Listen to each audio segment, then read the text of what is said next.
आज मैं गोपाल राम मंडा इटालिया से मैं बोल रहा हूँ और आज हम एक हमारे देश की बात करना चाहते हैं। हमें गर्व है कि हम ऐसी जन्मभूमि में हमने जन्म लिया है। हिंदुस्तान के अंदर एक पवित्र और हमेशा जो हमारे देवभूमि है, लेकिन इसके साथ में मैं आप भाइयों से दो बात करना चाहता हूँ कि आज हमारे जितने भी भाई बहन हिंदुस्तान में सुन रहे हैं और मेरे वीडियो को देख रहे हैं, वो लाइक करना है और सब्सक्राइब करना है और ये मत भूलना। लेकिन मैं दो बात बता रहा हूँ, उस बात पर ज़रूर अमल करना। मैं एक फौजी आदमी हूँ और इटालिया में मैं 18 साल से रह रहा हूँ, राजस्थान से, डीडवाना ज़िला से। तो इसीलिए मेरे भाइयों, मेरे प्रधानमंत्री नरेंद्र मोदी साहब और जितने भी हमारे भाई बहन हैं, हमारे सुन रहे हैं, देख रहे हैं, उनको सबको हाथ जोड़ करके धर्म के अनुसार सबको राम राम और सभी को मेरा नमस्कार। लेकिन हम एक हिंदुस्तान के अंदर रहते हुए आज एक शर्मनाक बहुत ही एक घटना हुई है, जो कलकत्ता के अंदर जिन्होंने अपने माँ बाप ने लड़की को पढ़ाया लिखाया, डॉक्टर बनने वाली थी, कुछ समय में डॉक्टर थी वो, लेकिन ऐसे गद्दार आदमी, गंदे आदमी जिन्होंने उसके साथ में गलत काम किया, उसकी जान ले ली।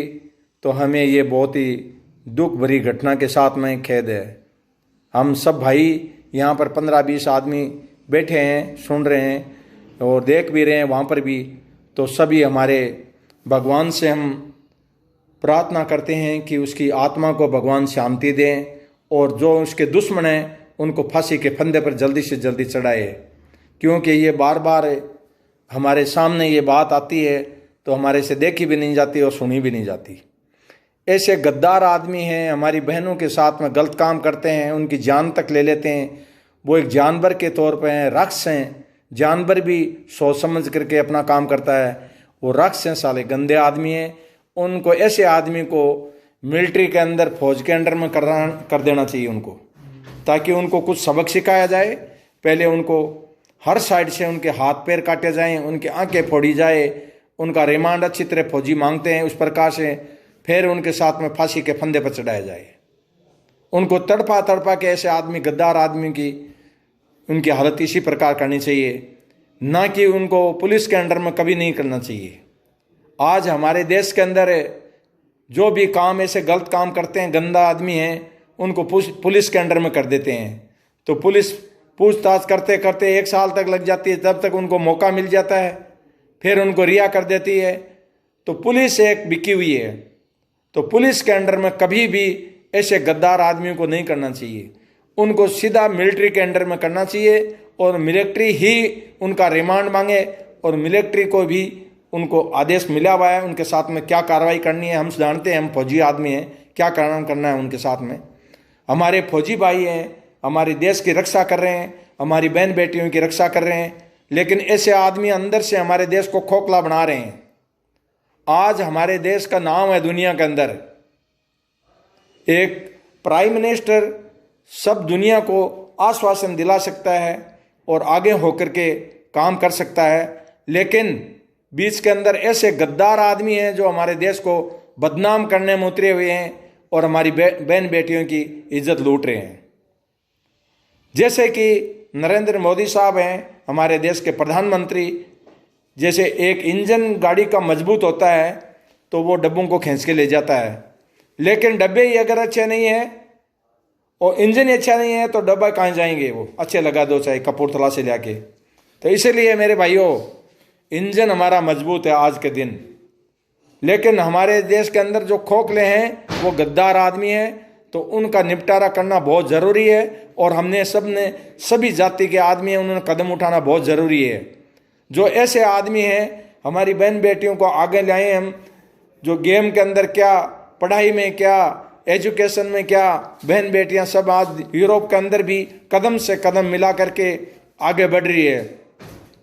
तो हिंदुस्तान के अंदर भी बहन बेटियां आगे बढ़ना चाहती है, लेकिन ऐसे गद्दार आदमी हैं, गंदे आदमी हैं, वो आगे बढ़ने की उनकी इच्छा खुद की भी नहीं है और बहन बेटियों को आगे बढ़ना देखना नहीं चाहते। तो इसलिए उनको सबक सिखाना बहुत अनिवार्य है, ना कि उनको मौका नहीं दी जाए। ऐसे आदमी को जल्दी से जल्दी ऑन द स्पॉट खत्म करो, ऐसे गंदे आदमी, गंदे कीड़ों को।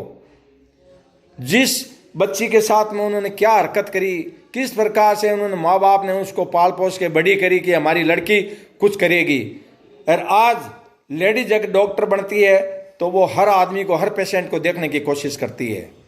अगर आदमी डॉक्टर बनता है तो हम कहीं जाते हैं हॉस्पिटल में, बोले अभी टाइम नहीं है, बाहर चलो, लेडीज होती है वो संतोषजनक जवाब देती है और प्रेम से, प्यार से देखती है। इसलिए हमारी लड़कियां आगे बढ़ने की कोशिश करती हैं, लेकिन ऐसे गद्दार आदमी हैं वो आगे बढ़ने का मौका नहीं दे रहे हैं। तो ऐसे गद्दार आदमियों को फांसी के फंदे तक चढ़ाने की बहुत ज़रूरी है।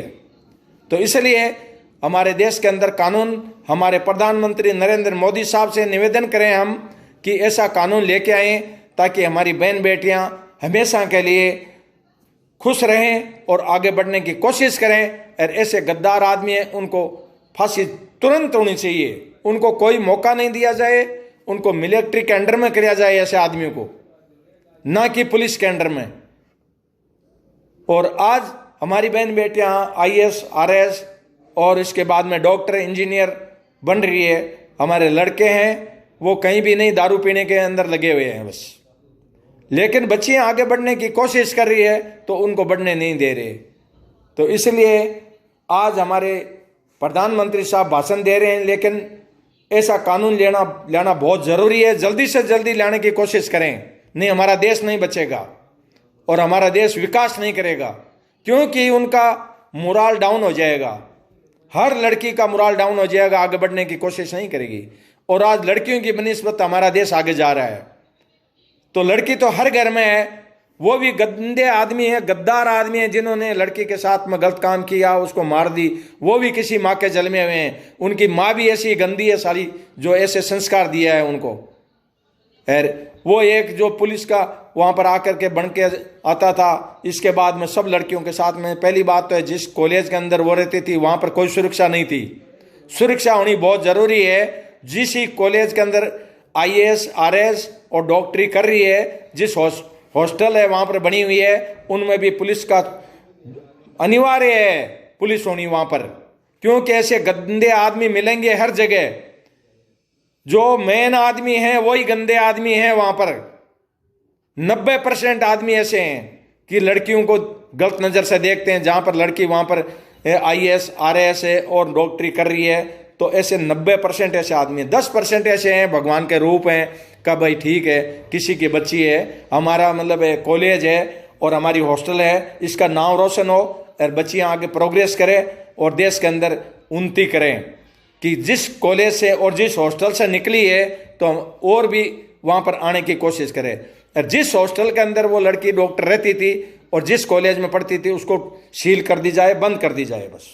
क्यों? वहाँ पर कोई पुलिस का पहरा नहीं है, वहाँ पर ध्यान भी नहीं है। और ऐसे गंदे आदमी को छोड़ रखे है अंदर, कैसे वो अंदर चला गया साला गंदा आदमी जिसने उसके साथ में हरकत की। इसके बाद में जैसे उन 7-8 आदमी, 10 आदमी थे, कितने आदमी थे, उनको भी साथ में लेकर के सबको एक साथ में फांसी के फंदे तक चढ़ा देना चाहिए। और दूसरी बात यह है कि अभी बरसात बहुत ज़्यादा हो रही है हमारे देश के अंदर, तो अभी फसल किसान की बहुत नुकसान में गई है। तो मैं हमारे प्राइम मिनिस्टर नरेंद्र मोदी साहब से निवेदन करूं कि हमारे किसान काफ़ी हमारे नुकसान के अंदर हैं, जो बरसात ज़्यादा होने के कारण उनको कुछ न कुछ मुआवजा दिया जाए। और हमारे राजस्थान के अंदर भी अभी चुनाव चल रहे हैं, खींवसर के अंदर है, तो कई आदमी आपस में लड़ाई दंगा कर रहे हैं। लड़ाई दंगा ना करें, किसी के बाप का राज नहीं है वहाँ पर। जो भी आदमी आता है, जिस पार्टी से खड़ा हो रहा है, बीजेपी से हो रहा है, तो हर आदमी को मौका दिया जाए। देश हमारा आज़ाद है, ना कि गुलाम। ये नहीं है कि भाई डांगा साहब को तो हम नहीं देंगे मौका और उसको ये कर लेंगे, किसी का वो नहीं है, खरीदा हुआ नहीं है, ये छोड़ दो इसे। बीजेपी से होता है तो बीजेपी से रहने दो। ये नहीं है कि हमारे अभी आज RLP के हमारे हनुमान बेनीवाल साहब थे, पहले हमारे एरिया के अंदर लाडनू तहसील है, डीडवाना जिला बन गया। इस एरिया में उन्होंने 5 साल के अंदर बहुत पीछे छोड़ दिया, उन्होंने कुछ नहीं किया। मिर्दा परिवार ने कुछ नहीं किया। नागौर के जितने भी कैंडिडेट हमारी साइड में खड़े होते हैं तो वो हमारे एरिया को बहुत पीछे छोड़ देते हैं। तो ऐसे आदमी को मौका मत दो ना आगे के लिए। लाडनू तहसील के भी जागो और डीडवाना जिले के भी जागो कि ऐसे जो वहाँ से जो नागौर साइड से आते हैं अपने लिए वोट मांगने के लिए, उनको अनदेखी कर दो। उनको कोई मतलब वहाँ पर वादा मत करो आपको वोट देंगे, नहीं देंगे हम। क्यों? हमारे एरिया को उन्होंने 5 साल कुछ भी नहीं किया एरिया में, और अभी भी नहीं करेंगे 5 साल। अपने पैसे बनाने में लगे हुए हैं हर आदमी जो भी वहाँ पर खड़ा होता है, चाहे नागौर साइड का होता है। क्यों? हमारे डीडवाना और लाडनू तहसील में भी बहुत आदमी हैं खड़े होने वाले, उनको मौका दिया जाए। अच्छा कैंडिडेट हो, चुनो आप। कोई भी पार्टी से कोई मतलब नहीं है, काम करने वाला कैंडिडेट होना चाहिए। पहले हम चूरू जिले में आते थे तो वहाँ पर भी हम बहुत पीछे रह गए थे, क्योंकि वहाँ पर खड़े होते थे जो भी कैंडिडेट वहाँ से जीतते थे, इसके बाद में हमारी तहसील को अनदेखी कर देते थे। तो आज मैं आपसे सभी भाइयों से 2 बात करी है हमने, तो इस बात पर अवश्य ध्यान दें। सबकी बहन बेटी एक जैसी है, उनको समान और उनको आप इज्जत अफजाई करें और उनको समान दें। बिल्कुल हमारी बहन बेटियां हैं, सभी जाति की है। हर आदमी के अंदर कोई ऐसे तो नहीं है कि भैंस के जल में आवा है कोई आदमी, सभी औरत के ही जल में आवा है। जन्म तो औरत के लिए है। तो इसलिए भैया आप किसी की इज्जत करोगे बहन बेटियों की तो आपकी भी इज्जत मिलेगी आपको, और आप किसी की इज्जत नहीं करोगे तो आपको कोई इज्जत नहीं मिलेगी। गद्दार गंदे आदमी हैं, उनको मैं बार बार कह रहा हूँ, जल्दी से जल्दी उनको फांसी के फंदे पर चढ़ाया जाए। उनको मौका ज़्यादा नहीं दिया जाए, न उसकी जो भी वकील उनके फेवर में आता है उसको मतलब वकील को भी सस्पेंड करो। क्योंकि ऐसे आदमियों का वकील बनाना ही नहीं चाहिए, बनना भी नहीं चाहिए। क्यों कि वकील के भी बहन बेटियां हैं, कल उनके साथ में ऐसा ही होगा। तो इसलिए मेरे भाइयों आप इन चीज़ों पर ध्यान दें। हमारा हिंदुस्तान काफ़ी आगे बढ़ने की कोशिश में है, और ऐसे आदमी आएंगे, ऐसे गद्दार आदमी ऐसा गंदा काम करेंगे, आज देश विदेश में ये बात जाएगी तो हमारे देश की बदनामी होगी। हमारे बाहर से जो भी आएंगे घूमने टूरिस्ट वाले, वो नहीं आएंगे कि हिंदुस्तान के अंदर ये क्या कांड हो रहा है, तो हम भी वहाँ पर सुरक्षित नहीं रहेंगे। जो यहाँ से विदेशों से बहन बेटियाँ जाती है, लेडीज जाती है, तो वो भी डरेगी वहाँ पर। तो कुछ न कुछ स्थानीय आएंगे, हमारे जागरूक होगा, हमारे देश में घूमने के लिए आएंगे, तो हम भी यहाँ पर घूमने के लिए आएंगे, विदेशों के अंदर मौका मिलेगा।